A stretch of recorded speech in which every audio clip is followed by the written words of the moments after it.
তো finally megastar Shakib খানের upcoming cinema সোলজারের ভাই কাস্টিং রিভিল হয়ে গেল। তো এই কাস্টিং আমি যখন দেখলাম তখন ভাই আমি প্রচুর প্রচুর সারপ্রাইজ হয়ে গেছিলাম এবং কি আমি ভাই অনেকটাই হ্যাপি। তো আমার কাছে ভাই আজকের দিনটা অনেকটাই ফ্রেশ লেগে গেছে এই সিনেমার কাস্টিংটা দেখে। তো এখন আমি তোমাদের সাথে এই কাস্টিং নিয়ে আলোচনা করব এবং কি এই কাস্টিং কি এই সিনেমার জন্য পারফেক্ট হয়েছে এবং কি এই কাস্টিং কে কে আর এতটাই আমি সারপ্রাইজ কেন হয়েছিলাম এই কাস্টিং দেখে। তো এই সব বিষয়ে আলোচনা করব এই ভিডিওতে, তো আমার সঙ্গে থাকা। তো হে গাইস, আমি সফর।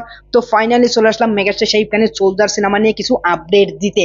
তো এই আপডেট ভাই অনেকদিন ধরে আসছিল না সোলজার নিয়ে, যে সোলজার নিয়ে ক্রেজি আপডেট আসছিল না এবং কি আমি বলেছিলাম যে সোলজারের ভাই শুটিংও শুরু হয়ে যাবে, তাহলে সোলজারে কিছু দেয় না কে। তো ফাইনালি ভাই সোলজারে কিছু তো অফিসিয়াল ভাবে দেয় নাই, কিন্তু ভাই এটা ভাই 100% রিয়েল এবং কি এইগুলো ভাই এখন ইন্টারনেটে ঘুরে বেড়াচ্ছে ভাই, লিক হয়ে গেছে সোলজারের কাস্টিং। তো এই সোলজারের কাস্টিং এ কে কে রয়েছে সেটা তোমাদেরকে প্রথমে এখন বলছি। তো এইখানে প্রথমে রয়েছে ভাই তানজিন তিশা, ভাই নাটকের সব থেকে বড় হিরোইন এখন মানা হয় এবং কি ভাই এই সুপারস্টার, নাটকের সুপারস্টার বলো। এবং কি তানজিন তিশা অনেক অনেক মুভিও করেছে, সেইগুলো মুভি ফেমাস না কিন্তু ভাই সেগুলো মুভি অনেকটাই ভালো ছিল। এবং কি মেগাস্টার শাকিব খানের সাথে এখন এই প্রথমবারের জন্য ডেবিউ করছে এবং কি এই প্রথমবারে ভাই আমার মনে হচ্ছে যে তানজিন তিশা ভাই বড় পর্দায় ভালো করে পরিচিত পাবে। তো এর সাথে সাথে আরো একজন আছে মাহবুব ভাই। আর মাহবুব ভাইকে তোমরা সবাই জানো যে মেগাস্টার শাকিব খানের সাথে ভাই লিডার আমি বাংলাদেশ সিনেমা যখন রিলিজ হইলো তখন পেহলিকা নামের একটা সিনেমা রিলিজ করেছিল মাহবুব ভাই, সেইখানে বুবলি অভিনয় করেছিল। তো সেইখানে ভাই মাহবুব ভাইকে ভাই মেগাস্টার শাকিব খান উইশও জানিয়েছিলেন সেই সিনেমাটার জন্য। তো ওভারঅল মাহবুব ভাই মেগাস্টার শাকিব খানের সাথে একটা কোম্পানি তো ভাই অ্যাড হয়েছিলেন, যেখানে মেগাস্টার শাকিব খান 1 বছরের জন্য কন্ট্রাক্টে ছিলেন যে এই কোম্পানিতে আমি থাকবো এবং কি এটার ব্র্যান্ড অ্যাম্বাসেডর হিসাবে।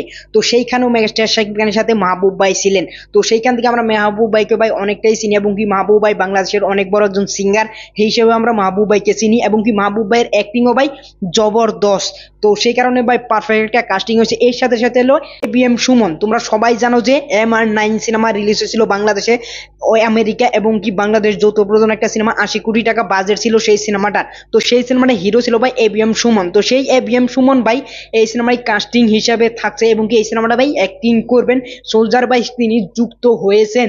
আর এর সাথে সাথে আরো দুজন হিরোইন, একজনের নাম হলো ভাই ঐশী, আরো একজন হিরোইনের নাম হলো ভাই এখানে আপি করিম। তো এই দুইজন হিরোইনকে আমি অতটাও ভালো ধরনের চিনি না, কিন্তু ভাই সোলজার যদি কাস্টিং হয়েছে আমি ভাববো যে তাদেরকেও আমরা ধীরে ধীরে চিনে যাব যে তারা কারা এবং কি আমার মনে হয় যে তারা ভালো অ্যাক্টিং করে বোঝাই তাদেরকে ভাই এই সিনেমায় কাস্টিং করা হয়েছে। তো ওভারঅল সোলজার ভাই জবরদস্ত কাস্টিং করা হয়েছে। আর এই কাস্টিং এর সাথে ভাই আমি 100% ভাই সহমত যে এই কাস্টিংটা ভাই জবরদস্ত হয়েছে।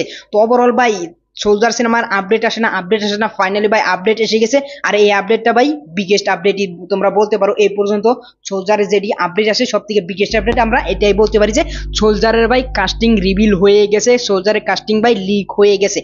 তো এই কাস্টিং ভাই অফিসিয়াল ভাবে তারা জানায় না, কিন্তু ভাই এটা মিডিয়া হাউস এবং কি অনেক অনেক ইউটিউবার, অনেক অনেক সাকিবিয়ানরা ভাই করা হচ্ছে যে এইগুলো থাকতে পারে, কিন্তু ভাই তারা অফিসিয়াল ভাবে বলে না। আর ভিতর থেকে শোনা যাচ্ছে যে এটা ভাই 100% রিয়েল। আর ভাই কিছুদিনের মধ্যে অ্যানাউন্স করে দিবে যে এরা এরা থাকছে। আর এখন আমি যাদের নাম বললাম তারা ভাই 100% রিয়েলি এই সিনেমার মধ্যে থাকতেছে, সেটা ভাই এখন শোনা যাচ্ছে।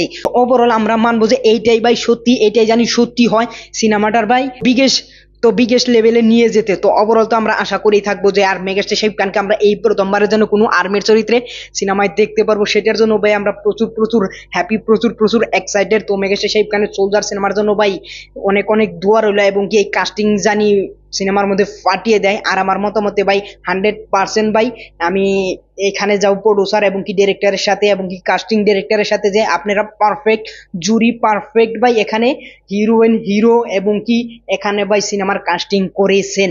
এর সাথে সাথে আরো একটা আপডেট দিয়ে প্রিন্স সিনেমার আগামীকাল কিছু একটা আসবে, সেটা ভাই বিগেস্ট একটা সারপ্রাইজও হতে পারে। তো কি সারপ্রাইজ সেটা আমরা কালকে দেখবো। তো ওভারঅল তোমরা অবশ্যই বলে যাবে যে এই সোলজার সিনেমার এই কাস্টিং কি পারফেক্ট হয়েছে না 100% পারফেক্ট হয়েছে। আমার মতামতে ভাই 100% পারফেক্ট হয়েছে। আর ওভারঅল যদি আমার এই নিউজ, আমার এই আপডেট তোমাদের কাছে ভালো লাগে অবশ্যই একটা লাইক করবে। পরবর্তী ভিডিওতে দেখা হচ্ছে। Thanks for watching, by.